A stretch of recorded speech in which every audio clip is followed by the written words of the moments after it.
Hello साथीहरु, स्वागत छ मेरो युट्युब च्यानलमा। आज म 6 वटा नेपाली अन्तर्राष्ट्रिय क्रिकेटरहरूको बारेमा जानकारी दिन गइरहेको छु। नम्बर 1 मा परेका छन् आसिफ शेख।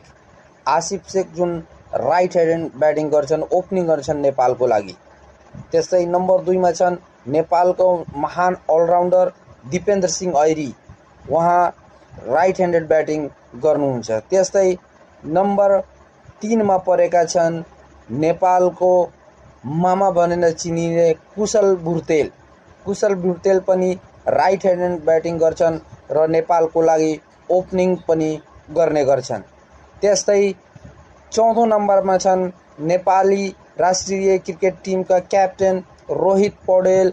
रोहित पौडेल पनि राइट ह्यान्डेड ब्याट्सम्यान नै हुन्। त्यस्तै गरी नम्बर 5 मा छन् नेपाली राष्ट्रिय टिमका एक अझ ओपनर अनिल कुमार शाह। अनिल कुमार शाह पनि राइट ह्यान्डेड ब्याटिङ गर्ने गर्छन्।